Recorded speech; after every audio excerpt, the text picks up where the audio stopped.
네, 경찰도 지금 수사에 속도를 내고 있고 검찰도 마찬가지입니다. 검찰에서는 지금 21일 이번 주 토요일에 대통령에게 출석해라 이렇게 두 번째 소환 요구를 한 상황인데요. 장혜찬 평론가님, 지금 검경 모두 대통령에 나와라 이런 상황이고 지금 대통령실 입장에서는 지금 경찰의 그 출석 요구서를 우편도 받지 않은 그런 상황이거든요. 속내는 뭘까요? 뭐 검찰로 가려는 속내일까요? 어떻게 보십니까? 모르겠습니다. 지금 사실 수사기관들이 각각 이 대통령과 관련된 수사를 하겠다고 나서면서 수사 주도권을 놓고 내부적으로도 다툼이 있거든요. 뭐 공수처가 주도권을 가져야 된다, 뭐 검찰이 수사권이 있다 없다 이런 상황이고 이 공수처가 포함된 공조본과 검찰의 수사가 서로 다른 방향, 다른 주체로 이루어지고 있기 때문에 현실적으로 두 기관 모두 출석해서 조사하는 것은 좀 불가능하지 않나 싶고요. 예. 그리고 현직 대통령 수사라는 게 사상 초유의 일이지 않습니까? 지금 탄핵이 아직 헌법재판소에서 어떤 판결이 날지 모르는 상황이라면 직무는 정지되어 있지만 대통령 직위는 유지가 되어 있기 때문에 일단 윤석열 대통령 측으로서는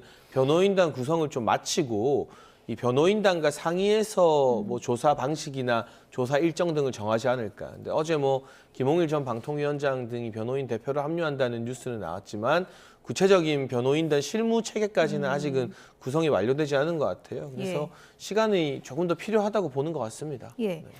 일단 뭐 윤석열 대통령이 지금 전략을 어떻게 짜고 있는지는 뭐 추측만 가능한 상황인데 경찰에서 보낸 그 출석 요구서를 우편까지 이제 반송한 것을 놓고 아무래도 이제 검찰 쪽으로 가려는 게 아니냐 이런 추측이 많이 나오고 있거든요. 그러니까 그거를 뭐 검찰 쪽으로 가는 것, 공조본으로 가는 것 이걸 본인이 선택해서 한다는 게 웃기잖아요. 결론적으로는 근데 지금 네? 뭐 선택할 수밖에 없는 상황이 된 거 아니겠습니까? 아니 예. 다 부르면 다 가서 받아야죠. 예, 양쪽을 무슨- 다. 예, 예. 기본적으로 권한이 있는 곳에서 부르면 응해주는 게 전 맞다고 보고요. 사실은 권한 있는 쪽에서 또 이걸 조정하는 게 또 그 이전에 더 맞긴 하죠. 근데 조정되기 전에 부르는 것은 또 권한이니까 그것에 응해줘야 되는 이유는 대통령은 우리나라 질서의 수호자이자 지킴입니다. 예. 근데 제도와 질서의 지킴이이자 수호자가 그걸 거부한다고 한다면 그로서 또 그 자격이 없다는 걸 스스로 보여주는 거예요. 당당하게 임하는 게 맞고, 그리고 그동안 대통령이 이재명 대표에게 쏟아냈던 비판과 비난을 생각한다면 그래서는 안 되는 것이죠. 본인이 그동안 쏟아냈던 비판과 비난을 생각한다면 그런 측면에서 적절치 않다고 생각하고요.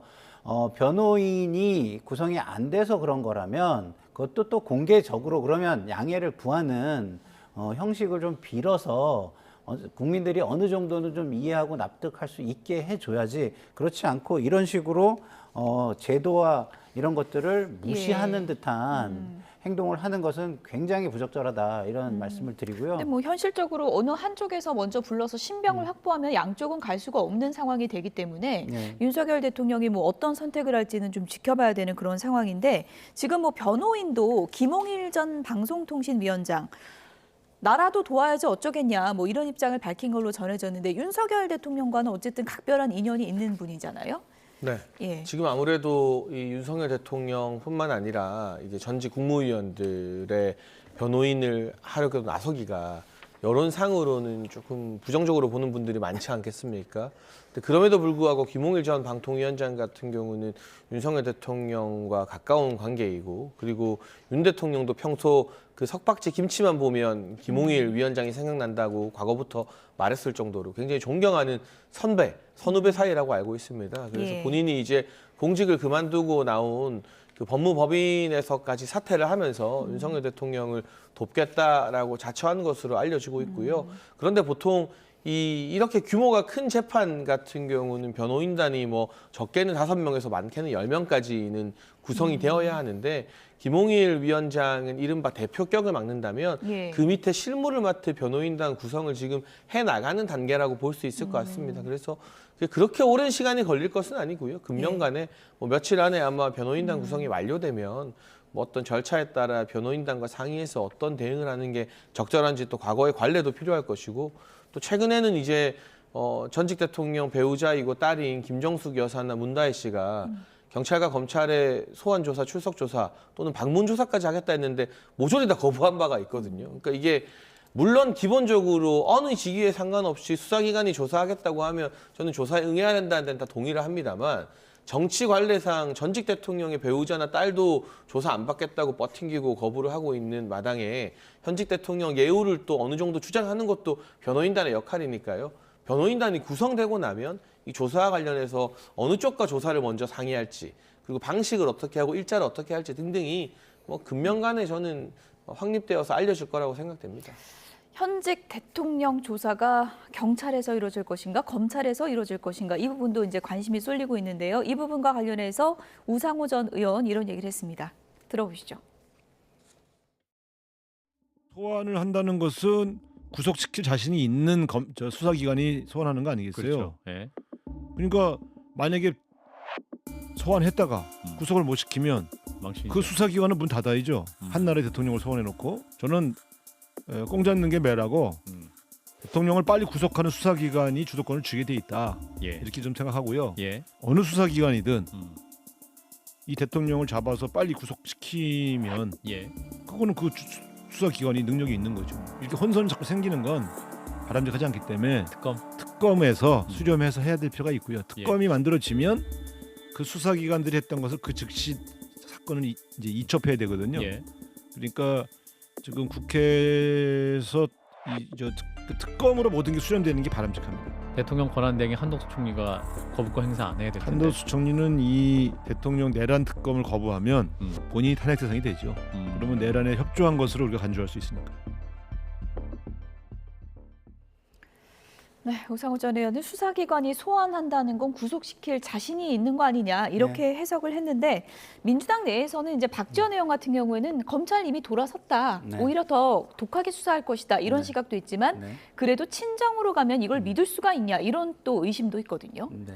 그건 뭐 아무도 알 수 없죠, 예. 사실은. 예. 네. 근데 과거의 어떤 검찰의 행태로부터 해석할 수밖에 없는 건데 검찰은 기본적으로 자기 조직의 존속에 가장 힘을 쓰는 그런 행태를 보여왔어요. 네. 그런 걸 보면 자기 조직의 존속을 위해서는 지금 이 상황에서는 대통령 수사를 열심히 하는 쪽으로 흘러갈 것이다라고 보는 것이 맞는 유추인 것 같고요.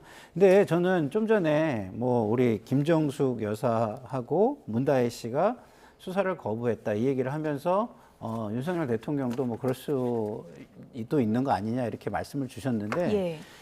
그런 얘기를 들으면 힘없는 사람들은 정말 슬플 것 같아요.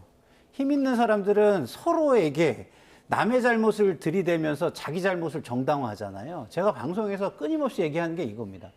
남의 잘못이 나의 잘못을 정당화시켜주지 않는 사회가 돼야 되는 겁니다.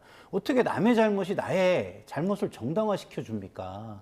말이 되지 않는 것이죠. 그래서 문다혜 씨와 김정숙 여사가 거부할 때 저는 뭐 제가 그 같은 당 소속임에도 불구하고 저는 그것을 비판을 했고요. 그리고 적어도 방송에 나와서 국민을 향해 얘기하는 사람들은 어떤 진영에 속해 있더라도 적어도 객관적인 어떤 자세는 견지해야 된다. 그런 차원에서 모든 사람들이 제도가 만약에 해야 될 것을 의무를 요구하면 그 의무에는 충실히 따르는 것이 좋겠다라는 말씀을 다시 한번 드립니다. 네, 어쨌든 뭐 검경이 지금 경쟁적으로 속도를 내고 있는 상황이고 민주당에서는 그 검찰 쪽에 박세현 특별수사본부장이 윤석열 사단 아니냐, 이거 우리가 믿을 수 있냐 이런 목소리도 있습니다. 보수 진영에서는 예. 그분이 또 한동훈 전 대표와 아주 가까운 뭐 학교 선후배지간이라 예. 지금 이재명 대표만큼이나 윤석열 대통령과 사이 안 좋은 사람이 한동훈 전 대표잖아요. 그래서 못 믿겠다라는 말도 있어요. 그러니까 누구누구를 못 믿겠다고 하면은 사실 밑도 끝도 없이 다 못 예. 믿게 예. 되는 거고요. 다만 이제까지의 수사 실적을 보면 뭐 공수처가 뭔가 수사를 똑부러지게 잘했다라는 평가는 보수 진보 양쪽에서 모두 다 못 받고 있지 않습니까? 그런 차원에서 뭐 오히려 국민 대다수에게 물어봤을 때 공수처에 대한 수사 역량 신뢰도가 좀 낮게 나올 것 같고요. 어디가 수사 주체가 되느냐, 경쟁적으로 서로 자기들이 수사하겠다고 이렇게 덤비는 것 자체가 저는 좀 좀 부적절하고 기이한 현상이라고 생각을 하는데 이 부분에 대해서도 뭐 검찰이 합동수사본부를 꾸리자고 했는데 경찰 측에서 거절하면서 지금 이 투트랙 수사가 이루어진 거거든요. 예. 그래서 어느 쪽 수사를 먼저 어느 쪽에서 수사로 먼저 성과를 낼지 또는 윤석열 대통령과 변호인단이 어느 쪽에 먼저 수사 협조 등을 하게 될지는 모르겠습니다만 계속 소환 거부로 일관하진 않을 거라고 보십니까? 잘 모르겠어요. 예. 사실은 보통 전직 대통령만 해도 현장 조사가 아니라 서면 조사 정도로 예. 가름을 하는 경우가 많고 예. 또 우리 김상희 평론가께서 이 다른 진영 이야기하지 말라고 했는데 저도 그 말씀에는 원론적으로 예. 동의를 하지만 설명드리려면 발례가 필요하니까 예. 제가 어쩔 수 없이 최근의 사례를 꺼낼 수밖에 예. 없어요. 이제 바로 직전 대통령이 문재인 전 대통령이시니까 그분은 서면 조사하면서도 그 서면 조사서에 이 답변을 거의 안 하셨죠. 그리고 서면 조사 요청을 받는 것도 매우 불쾌하다 이런 입장을 공식적으로 낸 바가 있는데 물론 상황이 조금 다르겠습니다. 그리고 윤석열 대통령은 적극적으로 본인이 법리적인 항변을 하겠다라고 이미 입장을 밝혔기 때문에 조사에는 저는 응할 것으로 생각합니다. 근데 그 조사 방식이 뭐 소환이 될지 출석이 될지 아니면 제3자의 방문이 될지 서면이 될지 이런 부분까지는 변호인단이 구성되면 합의해서 뭐 입장을 내고 그 입장을 수사기관이 또 받아들이느냐 마느냐는 추후의 문제라서 지금 예상하기가 좀 어려운 예. 상황 같습니다. 조금만 좀 반론을 하면은요. 간략하게 부탁드릴게요. 이런 겁니다. 예. 기본적으로 이게 내란죄예요, 내란죄. 그리고 다른 전직 대통령들은 현역일 때 그 소추할 권한이 수사팀에 없는 거예요. 근데 지금은 수사팀에 소추할 권한이 있어요. 근데 대통령도 지금 어쨌거나 직위는 해제됐지만 대통령이라는 어떤 강력한 그 직위가 있어요. 예. 그렇기 때문에 그런 어떤 불확실성, 그다음에 그 이 상황이 끌어졌을 때의 위험성, 상황 변동의 위험성 이런 거를 감안한다면 두 가지를 비교하기는 굉장히 힘들고 어쨌든 이거는 수사가 빠르게 이루어져야지 그렇지 않으면 이 상황의 위험성 플러스 경제와 외교 안보 쪽에서의 불확실성이라는 게 너무 위험한 상태입니다. 그래서 예. 저는 그런 것들은 좀 감안해서 빠른 수사를 먼저 촉구하는 것이 지금 국민의 자세다 이런 생각이 듭니다. 네, 어쨌든 윤석열 대통령의 탄핵 소추안은 이제 헌재로 공이 넘어갔죠. 이제부터는 헌재의 시간이라고 할 수 있는데요. 오늘 아침에 국민의힘의 권성동 당대표 권한대행이 이런 문제 제기를 했습니다. 들어보시죠. 결론부터 말하자면 대통령 권한대행은 대통령 고리 시에는 헌법재판관을 임명할 수 있지만 대통령 직무정지 시에는 임명할 수 없다고 봐야 합니다.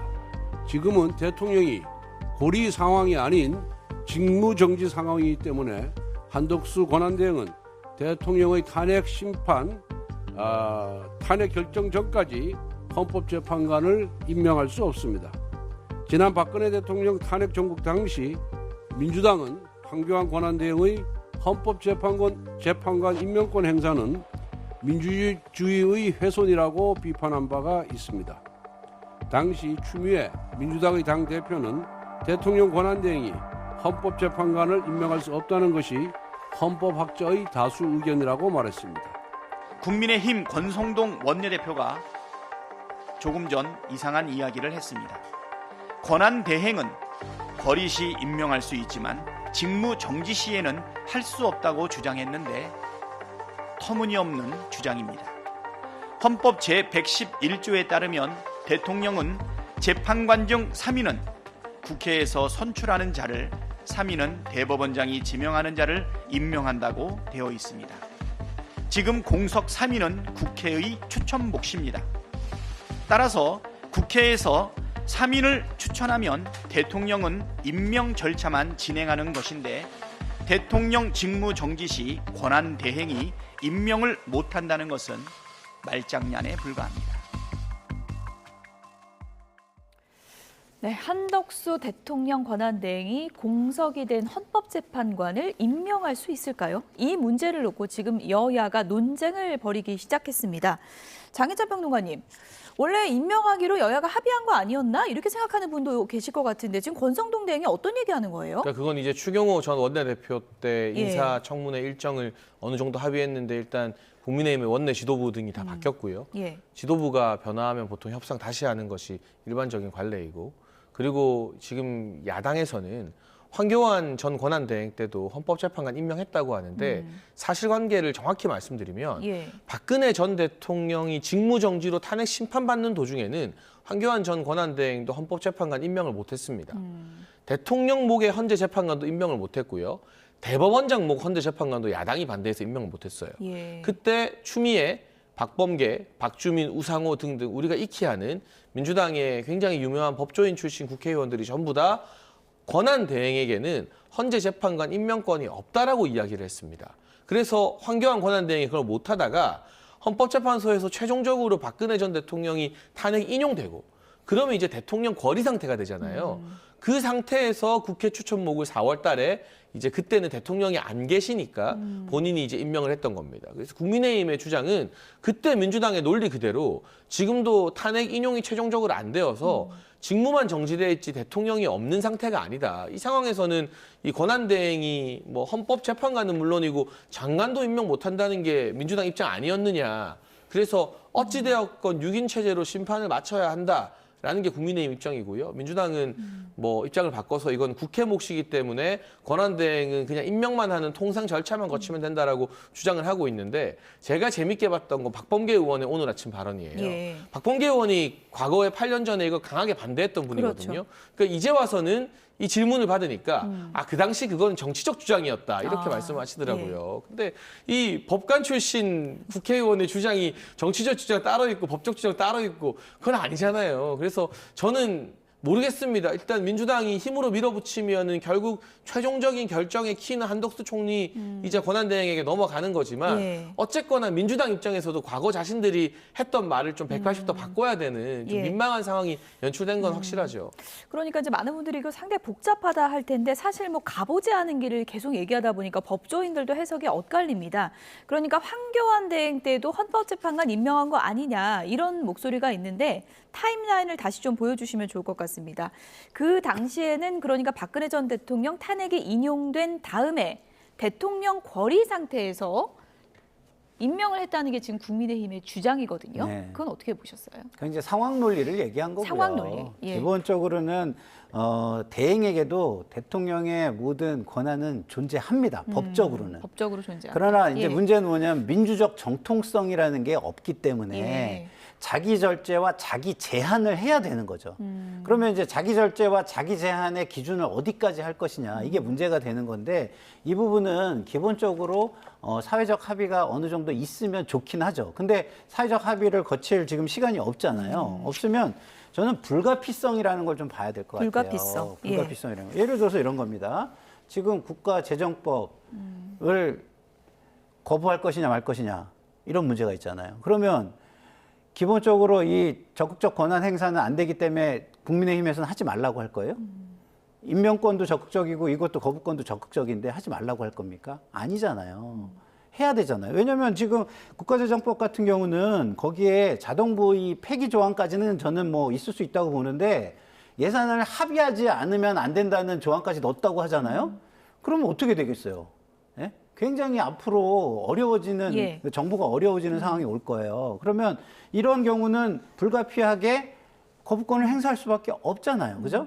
왜? 행정부의 영역이니까 예. 이거는. 그러나 행정부의 영역을 넘어서서 사법적의 영역, 그다음에 뭐 예를 들어 정치적 영역은 가능한 하지 않으려고 노력하는 게 맞죠. 예. 그러나 헌재의 경우는 사법적 영역이라고 하지만 지금 대통령이 탄핵이 돼 있는 상태예요. 근데 이 상황에서 이걸 안 하겠다고 하는 거는 어떤 불가피성이라는 측면에서 볼 때 이거는 자기의 어떤 뒤에 다른 의도를 숨기고 있다고 오해받을 가능성이 크기 때문에 예. 제가 볼 때는 어떤 불가피성의 기준을 좀 정해서 국민들에게 설명을 하고 그 권한을 거기에 맞게 기준에 맞게 행사하면 좋겠다 이런 예. 생각이 듭니다. 그런데 이제 지금 말씀해주신 논리에 이제 많은 네. 분들이 이제 공감은 하겠지만 네. 그 당시에 이제 민주당에서 네. 조금 전에 그래픽으로 저희가 좀 보여드리기도 했는데 추미애 당시 민주당 대표가 네. 황교안 대행이 헌법재판소장을 새롭게 임명해야 한다는 거는 황당한 주장이다. 네. 또 이제 박범계 당시 의원도 황교안 대행은 헌법재판관을 임명할 수가 없다. 이렇게 네. 주장을 했잖아요. 그 논리는 어떻게 받아들여야 될까요? 그러니까 이제 이런 것 같아요. 예. 이게 그 기준을 정하는 게 굉장히 중요하다고 했는데 예. 지금 헌법재판관 3명은 국회 몫으로 추천이 되는 거예요. 사실상 대통령이 자기의 의사가 반영되는 게 별로 없습니다. 예. 근데 다른 거 같은 경우는 자신의 어떤 특혜까지는 아니어도 혜택을 받는 사람이 되는 거잖아요. 그러면은 공정한 심판에 영향을 줄 수 있다라는 의구심을 국민들이 가질 수가 있게 되는 겁니다. 그래서 그런 부분에 대해서는 자기 절제와 자기 제한이 저는 필요하다고 보는 것이고 국회에서 추천하는 사람을 임명하는 것은 소극적으로 자기가 그냥 절차에 맞춰가지고 이 부분을 해소해 주는 거거든요. 그렇기 때문에 약간 그거는 결도 다르고 기준상도 조금 적극적이냐 아니면 적극적인 자기의 권한 행사가 아니냐라는 측면에서 다른 부분이 근데 존재한다고 민주당이 반대했던 건 생각합니다. 어쨌든 대통령 몫이었기 때문이다. 그 그렇죠. 얘기하시는 예, 건가요? 맞습니다. 근데 제가 예. 반박을 하고 싶은 예. 게 민주당은 대통령 목만 반대한 게 아니라 그 당시 대법원장 추천 목도 반대했어요. 근데 그 논리라면 국회가 추천하는 헌재 재판관이나 대법원장이 추천하는 헌재 재판관이나 대통령이 추천 안 하는 사람인 건 똑같잖아요. 그런데 반대했단 말입니다. 결국 그 당시 민주당 입장에서는 이 대통령이 현재 직위를 유지하는 상태에서 권한대행이 헌법재판관 임명하는 거 월권이다, 위헌이다 해놓고 지금은 헌법재판관들 그동안 임명을 안 하고 추천 미룬 이유가 무엇입니까? 결국 이재명 대표 측에서 무리한 탄핵을 막 남발하다가 이 탄핵 심판 기각이 일찍 나오면 안 되니까 안 하다가 이제 뒤늦게 이 헌재 추천에 뛰어든 것 역시나 그동안의 정치적 결과로서 이재명 대표와 민주당이 저는 책임을 받아들여야 되는 부분이고요. 6인 변론과 6인 심리와 6인 판결이 가능하다는 것은 앞서 이진숙 방통위원장의 가처분 판결로 헌재가 이미 인정을 한 바 있습니다. 예. 그럼 현재의 6인 체제에서도 탄핵 심판 판결 자체는 가능해요. 그러면 결국 우리가 모든 것이 헌법과 절차를 따지자고 지금 탄핵 가결까지 된 마당에 헌법재판소를 구성하는 문제도 각각의 진영의 유불리를 떠나서 이전의 논리를 그대로 적용하면서 이 임명권이 대통령에게 있다는 헌법 111조의 취지를 저는 그대로 지켜야 된다고 보는데 아무리 국회 추천목이고 대통령은 임명하는 절차가 있다고 하지만 과거 방통위원 임명 때도요. 지금은 국회의원 다시 된 최민희 의원을 예. 민주당이 21대 국회 때 방통위원으로 추천했잖아요. 예. 이것도 민주당 몫이고 국회 몫이에요. 그렇지만 최종 임명권자인 대통령이 이해 충돌을 우려로 임명을 하지 않았습니다. 그러면 임명이 안 되는 거예요, 결국. 그러니까 대통령 보고 이건 요식행위다라고 말하지만 헌법과 절차의 요식행위가 어디 있습니까? 회사에서도 뭐 팀원들이나 인사위원회에서 누구를 임원으로 추천해도 사장이 그거 나 못 받겠다 하면 안 되는 거잖아요. 그러니까 이게 양측의 협의가 필요한 거고 최종 임명권자의 도장을 찍는 결재권이 우리나라 헌법 111조와 헌법재판소법 66조에 명확하게 명시가 되어 있습니다. 이게 단순히 요식행위니까 대통령에겐 거부할 권한이 없다라는 예외 조항 같은 경우도 전혀 없어요. 예. 그렇다면 저는 국민의힘이 여기에서 원칙을 지키겠다고 할 때 한덕수 총리도 나도 앞선 선례대로 황교안 대행 때처럼 대통령이 권위가 아니라 직무만 정지돼 있을 때는 내가 임명하지 못하겠습니다라고 저는 말할 충분한 명분은 주어졌다. 다만 예. 그렇게 됐을 때 민주당은 한 총리에 대한 탄핵을 시도할 텐데 그것도 이제는 또 200석이 필요합니다. 총리가 아니라 권한 대행이기 때문에. 그러면 이번에는 12명이 이탈을 했잖아요. 예. 윤석열 대통령 탄핵에. 근데 제가 봤을 때 아무리 친한 게라 해도 한덕수 총리 탄핵에 8명 이상이 이탈할 것 같지는 않거든요. 오히려 대통령에 이어 총리까지 탄핵한다 민주당에 대한 비토 여론도 커질 수 있고 그래서 이 부분은 결국 국민의힘과 한덕수 총리가 얼마나 버티느냐의 문제일 것 같습니다. 예. 아니 근데 대- 한덕수 예. 총리가 왜 버텨야 되는지 저는 잘 모르겠고요. 예. 자 일단 기본적으로 장해찬 전 그 최고가 민주당을 비판하는 건 저는 일리가 있다고 봐요. 예. 지금 뭐 그런 식으로 따지면 지금 현재 정치권이 제대로 하는 정치인이 별로 없다라고 저 생각하고 비판 받아 마땅하다고 보는데 탄핵 심리와 심판이 눈앞에 있잖아요. 근데 이거를 가장 그 완벽한 형태로 그다음에 논란이 없게 해야 되는 게 무엇보다 중요한 거 아닙니까?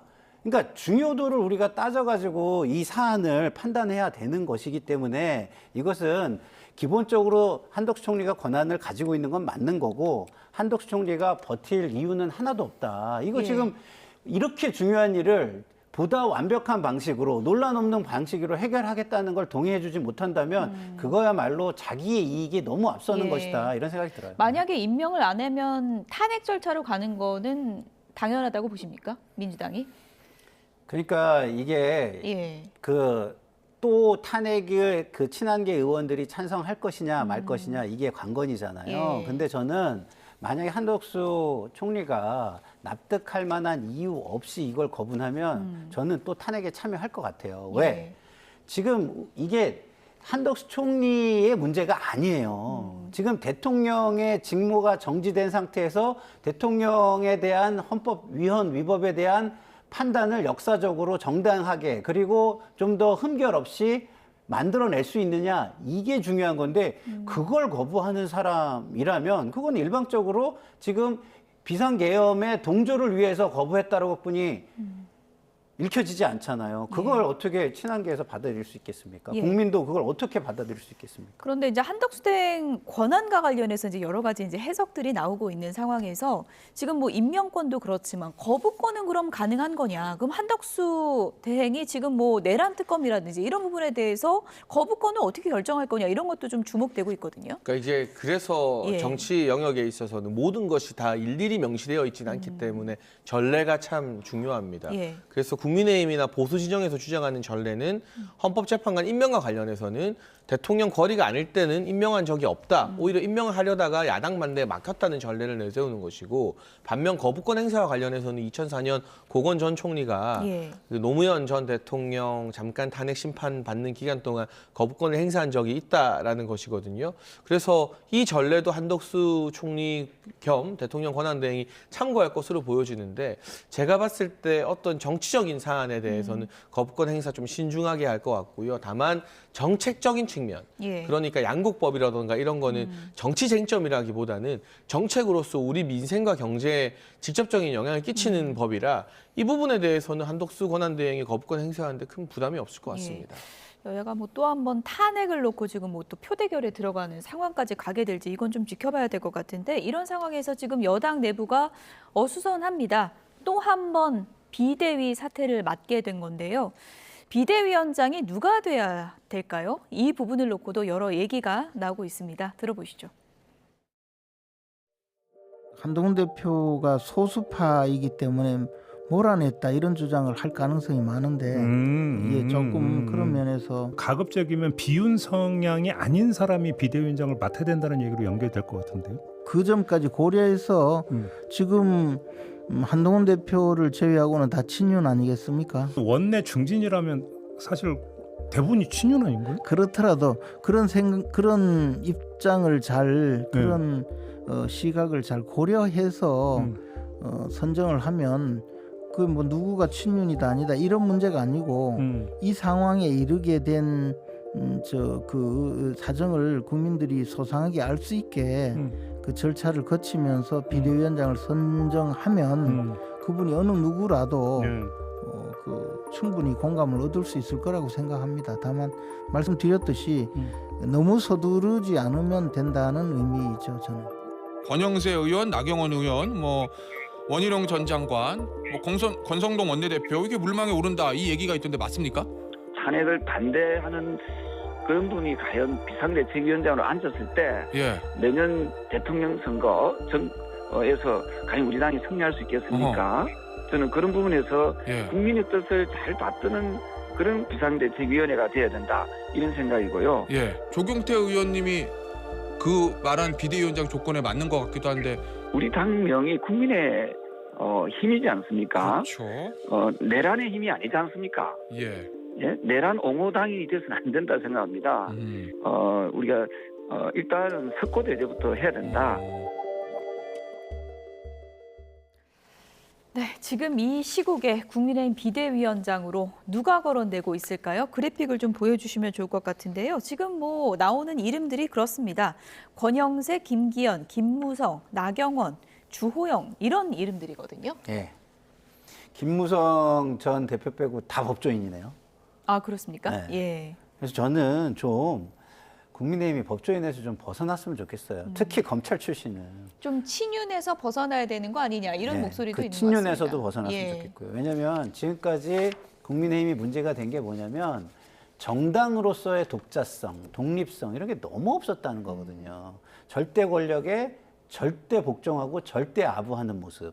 여기서 벗어나서 민심을 좀 수용하고 민심을 절대 권력에게 전달하고 조율하는 모습으로 바뀌어야 되는데 그런 게 없다면 국민들은 지금 이렇게 엄중한 상황에서 결국에는 대통령에게 동조하기 위해 이런 모든 일들을 진행시키고 있다라고 의구심을 갖기에 충분한 상황이다. 저 이렇게 생각하고요. 그런 의구심 속에서 국민의힘의 미래는 없다라고 생각하고 대통령과 함께 정치적인 내리막길을 한참 내려가야 될 것이다. 그리고 한참 내리막길을 내려간 후에 다시 올라오는 시간은 굉장히 길어질 것이다. 이런 말씀을 드립니다. 근데 국민의힘에는 비윤, 반윤이라도 있지 민주당에는 비명, 반명이 남아있긴 합니까? 그래서 저는 그게 모든 정당이 겪고 있는 문제인 것이지 그게 국민의힘만의 고질적인 문제는 아니라고 보고요. 다만 뭐 친윤을 빼야 된다라고 할 경우에 지금 국민의힘 내부에서는 대부분 다 지난 대선에서 열심히 일했던 분들이 다수이고 어찌되었건 계엄에 대해서는 동의하지 못하고 잘못을 인정하더라도 탄핵으로 가는 혼란은 막아야 된다는 게 중론이기 때문에 예. 한 10명 남짓한 친한계를 제외하면 뭐 그러면 다 친윤 성향이라고 언론이 사실은 딴지를 걸 수밖에 없는 상황이에요. 근데 이 시국에서 한동훈 대표가 당내 의원들의 동의를 받지 못해 사실상 강제로 물러나게 됐는데 친한계를 비대위원장으로 세우는 것도 말이 안 되는 거잖아요. 의원들을 다 끌어가야 되는데 그러면 아무래도 의원들의 다수 주류와 좀 의견 교환이 되는 분을 비대위원장으로 선임할 수밖에 없어서 지금은 원외보다는 원내에서 의원들과 긴밀한 교류나 스킨십이 예. 있는 분을 우선적으로 검토하고 있는 것 같은데요. 저는 비대위원장도 중요하지만 비대위원들 면면도 이번에 상당히 중요할 것 같고요. 그리고 이 비대위가 어떤 성향의 비대위가 되는지 예. 이를테면 우리가 그래도 탄핵을 반대하고 탄핵을 저지하는데 총력을 다하면서 당을 수습하자는 비대위가 있을 수 있고 탄핵 될 것 같으니까 조기 대선 준비하자 이런 예. 비대위가 될 수도 있잖아요. 그래서 이 비대위의 성향과 이 구심점 방향에 따라서 국민의힘의 앞으로의 향후 전략이 많이 달라질 거라서 저는 빠르게 할 문제는 아니라고 생각합니다. 뭐 이번 주 내내 아마 의총이 열리면서 비대위원장에 대한 의견을 듣게 될 거고 이게 예. 권성동 원내대표가 혼자 결정할 수 있는 문제는 아니기 어쨌든 때문에 외부보다는 내부에서 현재는 정하는 그런 게 분위기가 유력하다. 좀 우세합니다만 예. 뭐 단언할 수는 없죠. 예. 그러나 현재로서는 원내 중진 중 한 사람이 맡을 가능성이 좀 우세하다고 합니다. 근데 장해찬 최고께서 아셔야 되는 게 제가 국민의힘을 잘못되게 하기 위해서나 비판하기 위해서 이런 소리 하는 게 아니에요. 예.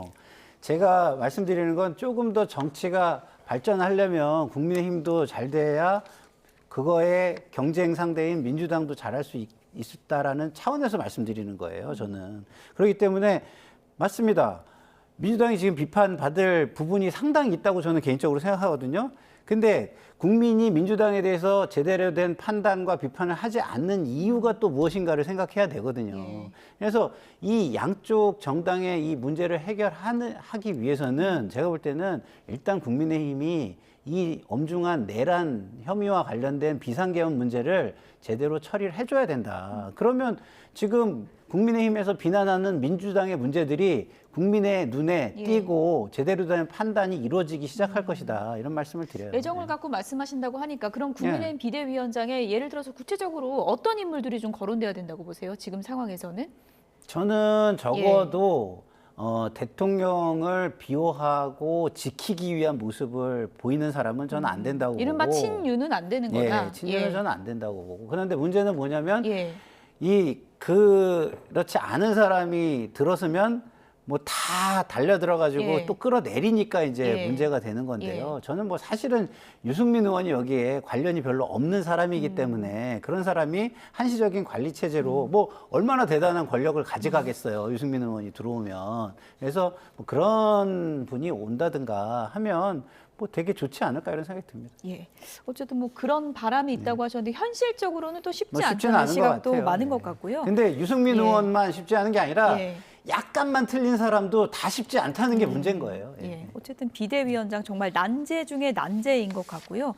조기 대선 가능성이 거론되면서 너도 나도 대권의 잠룡 아니냐 이렇게 거론이 되고 있습니다. 이준석 개혁신당 의원은 조기 대선이 치러진다면 시점이 맞다면 나도 출마할 수 있다 이런 의중을 내비쳤는데요. 이런 얘기를 했습니다. 언젠간 한동훈 전 대표를 만날 수도 있지 않을까 이런 얘기인데요. 한동훈 퇴임식 보면서 기시감이 들었다. 대한민국이 잘 되기를 바란다는 한동훈 전 대표 마지막 한마디에 깊이 공감했다라고 했고요. 만약 정치에 계속 뜻을 두고 길을 간다면 언젠가 만날 수도 있지 않을까 이런 얘기를 했습니다. 어디서 만난다는 얘기입니까, 이거? 그럼 뭐 제가 추측을 해보자면 예. 한동훈 내 밑으로 들어와라는 거죠. 내 밑으로 들어와요? 네, 예. 지금 이준석 이제 개혁신당 의원 같은 경우도 범보수 진영 내에서 사실 반윤 성향을 강하게 드러내서 당을 나가서 신당을 만들지 않았습니까? 그런데 한동훈 전 대표 같은 경우도 뭐 아직 국민의힘 소속입니다만 사실상 이번 탄핵 국면에서 탄핵 찬성뿐만이 아니라 뭐 대통령의 담화를 내란 자백이라고 표현하는 듯 이제 명확한 반윤의 포지션을 가지게 되었습니다.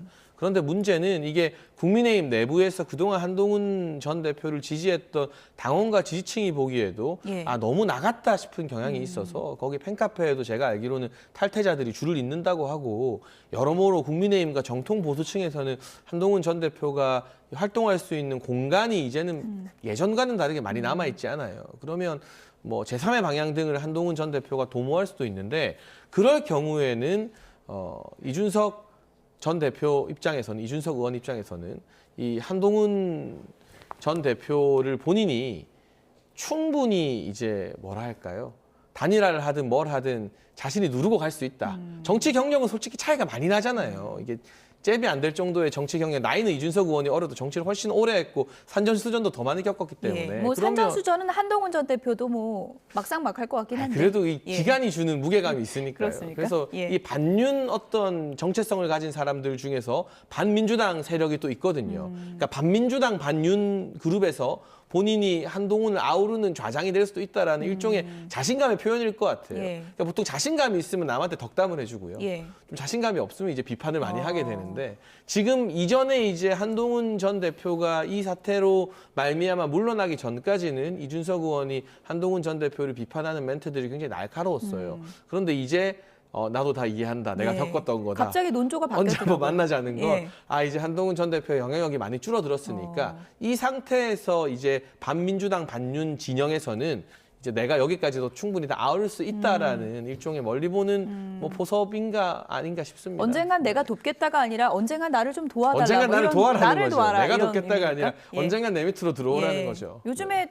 장혜차 평론가 이준석 의원하고 소통을 좀 하십니까? 아니요. 저 예전에 예. 그 당원 게시판 사건 때 전화 예. 한번 한 게 다고요. 예. 그 이후로는 따로 소통하지 않습니다. 네, 어쨌든 뭐 주관적인 해석이긴 하지만 네. 지금 이준석 의원의 표현 언젠간 만날 것 이 표현이 나를 좀 도와달라. 먼 미래에 조기 대선 치러진다면 뭐 이런 의미라고 보십니까? 글쎄 뭐 그런 얘기보다 만약에 도와달라 이런 거면 물밑 접촉을 먼저 했겠죠. 그죠? 근데 그런 어떤 거보다는 순간적인 뭐 이슈 만들기 차원인 것 같아요. 한마디로 한동훈 대표 입장에서 보면은 뭐 지금 속된 말로 매기는 느낌이 들 거예요. 왜냐하면 기본적으로 자 대선 후보가 되려면은 강력한 플랫폼이 필요합니다. 그 정당이라는 강력한 플랫폼. 윤석열 후보 시절에 원래 국민의힘하고 본인은 맞지 않는다고 해가지고서 들어올 생각이 없다가 이 강력한 그 기반 플랫폼이 필요하다고 해가지고 무슨 플랫폼으로 이용한다는 식으로 들어왔잖아요. 그래서 됐잖아요. 그래서 이 대선 가도에서는 이 강력한 플랫폼, 다시 말해서 정당이라는 부분을 빼고 가기가 쉽지 않기 때문에 예. 그런 뭐랄까 큰 무기를 한동훈 대표가 버리고 뭐 이준석이라는 플랫폼이 그게 그거와 뭐 비교가 될 수가 저는 없다고 보거든요. 개혁신당으로 갈 가능성은 전혀 없다. 저는 전혀 없다고 예. 봐요. 차라리 한동훈 대표 입장에서는 당은 지키면서 당 내에서 본인과 비슷한 정치적 라이벌들 있잖아요. 오세훈 후보라든가 이런 사람들과 미래 시대 정신의 어젠다들을 세팅하는 포럼이나 어떤 모임이나 테이블을 구성하는 게 훨씬 더 저는 낫다고 봐요. 그런 식으로 하면서 본인이 지금 굉장히 약한 나 혼자 모든 걸 한다라는 그 이미지를 예. 빨리 빼는 것. 예. 저는 유승민 전 대표도 그것 때문에 배신자 프레임에 몰렸다고 생각하거든요. 예. 그 유승민의 전례를 살펴보면 그 스킨십이라는 게 만들어내는 그 훅과 영향 이런 거를 판단할 수 있다고 보기 때문에 그거에 맞춰서 좀 그런 부분을 뭐랄까요 보충할 수 있는 보완할 수 있는 그런 행보를 하는 게 맞다 이런 생각이 듭니다. 어쨌든 만난다는 거는 두 사람의 뜻이 맞는다는 건데 뭐 한동훈 전 대표는 전혀 그런 생각이 없을 수도 예, 있고요. 그럼요. 뭐 한동훈 전 대표 의중에도 좀 따라서 시나리오가 바뀔 것 같습니다. 여권의 잠룡 중에 하나로 홍준표 대구시장도 거론이 되고 있는데요. 명태균 씨 변호인 측에서 이런 얘기를 했습니다. 들어보시죠. 홍준표 대구시장은 명태균 씨를 향해서 일관되게 사기꾼이라고 막 이렇게 그 이야기를 하던데 이거에 대해서 명태균 씨는 뭐라고 하던가요? 입을 다물고 예. 조용히 있으면 정치 생명을 유지할 수 있으나 예. 자꾸 나불거리면 끝장을 내겠다. 이렇게 이야기를 했습니다. 정확하게 그렇게 이야기를 했습니다. 그럼 뭘 갖고 끝장을 낸다라는 뭐 내가 뭘 쥐고 있다 혹시 이런 구체적인 이야기도 있었습니까? 정치 브로커다, 예. 뭐 사기꾼이다 이렇게 이야기를 하는데 그렇지는 않고요. 예. 그분들 다 혜택을 받은 분들입니다. 명태균으로부터. 예. 알겠습니다. 그럼에도 불구하고 그렇게 매도를 해서는 안 되죠. 네. 더 얘기하면 끝장을 내겠다. 명태균 씨가 이렇게 얘기했다고 법률 대리인이 이제 얘기를 한 건데요. 홍준표 대구시장과 관련해서 뭐 어떤 걸 갖고 있길래 저런 말을 하는 걸까요? 뭐 잘 모르겠습니다. 예. 그런데 홍준표 시장 같은 경우는 본인이 아니라 본인 밑에 어떤 보좌진 중 한 사람이 명태균 씨와 가까웠을 뿐이다라고 이미 밝힌 바 있는데요. 저는 지금 구속되어 있는 명태균 씨가 혹시라도 이 방송을 본다면 좀 부끄러운 줄 아셨으면 좋겠습니다. 본인 때문에 이 정치가 얼마나 많이 희화화되고 얼마나 많은 사단이 일어났습니까? 저는 명 씨로부터 어떤 혜택 같은 거 안 받아서 이런 말 자신 있게 할 수 있는데요. 아니 대통령 도운 사람이 한둘입니까? 근데 그 모든 사람들이 명 씨처럼 누구 공천 달라, 누구 공천 챙겨달라 이러고 공천 못 받으니까 뭐 다른 당 의원 찾아가가지고 뭐 폭로할 게 있다 텔레그램 보여주고 이런 지저분한 짓을 했나요?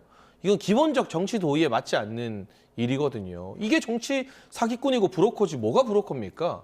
예를 들면 정말 열심히 대선에 기여를 했고 그 기여를 바탕으로 정치적 입지를 높여나가고 공천도 받고 하는 거 모든 정치인들이 하는 거지만 그걸 일일이 다 녹음해 놓고 나 공천 안 주면 이거 뭐 터뜨리겠다는 식으로 뭐 개혁신당 찾아가가지고 텔레그램 보여주고 그 매화 씹는 것도 명태균 씨랑 같이 한 거라면서요. 이상한 일이잖아요. 어쨌든. 그러니까 저는 이 명태균 씨가 뭐 지금 떳떳하다고 이렇게 변호인 통해서 정치인들 꾸짖는 입장을 내는지 모르겠어요. 그리고 정치 자금이나 돈 관계가 굉장히 부적절하고 지저분하게 얽혀 있는 것 같은데 얌전히 법적인 처벌을 그냥 받으시고 이 정도로 부적절한 사안을 일으켰으면 아직 앞으로 다시는 정치권에서 일하기가 힘들 거예요. 그냥 죗값을 다 달게 받으시고 이제 다음 나머지 이제 여생을 준비하셔야지 미련이 남은 것처럼 정치인들한테 이런다 저런다 허세를 떨어봐야 이제는 먹히지도 않고요. 무슨 예. 황금폰을 검찰에 제출했는데 알고 보니까 뭐 통화 기록이 다 지워져 있다. 거기서 뭐가 나올지 제가 몰라요. 예. 그렇지만 뭐가 나오면 나온 결과물에 대해서 연루된 사람들은 책임을 져야죠. 그렇지만 그렇다고 해서 이런 정치 브로커한테 질질 끌려가는 모습을 여권이 보여줘서야 되겠습니까? 예. 단호한 모습이 필요하다고 하셨는데 지금 이제 명태균 씨 측에서 이런 말이 나왔는데 저희가 이제 전해드리려고 찾아보니까 아직 홍준표 시장 측에서는 입장이 좀 없는 것 같아서요. 그러니까요. 예. 중요한 건 명태균이 아닙니다. 명태균 개인이 개인 범죄를 져서 죄가를 받는다면 그거는 우리가 신경 쓸 이유가 전혀 없는 것이죠. 예. 그러나 이것이 명태균보다도 훨씬 중요한 공직자와 관련된 일이라면 그 부분은 명확히 해야 되는 겁니다. 왜? 공직자는 우리의 삶에 대해서 권한과 영향력을 가지고 있는 사람들이거든요. 근데 우리에게 권한과 영향력을 가지고 있는 사람들이 그 권한과 영향력을 그릇되게 한 부분이 있는지를 밝히는 거는 명태균 100만 명에 1000만 명에 가까운 중요한 그런 일이죠. 그런데 그 표현이 나불거린다라는 표현을 쓰는데도 홍준표 시장이 어떤 분입니까? 조금만 버릇이 없다라고 느껴지는 자기보다 나이가 어리거나 권한이 적거나 지위가 낮거나 하는 모든 사람에게 뭐라고 얘기합니까? 방자하다. 이렇게 얘기하시는 분이에요. 근데 나불거린다는 소리를 듣고 아무 얘기가 없습니다. 그럼 국민들 입장에서는 이거는 굉장히 구리다. 이렇게 생각할 수밖에 없습니다. 네. 저희 출연 끝나고 곧 입장을 내실 수도 있으니까 기다려 보도록 하겠습니다. 전국 소식 여기서 줄이겠습니다. 장혜찬, 김상일 두 분이었습니다. 고맙습니다.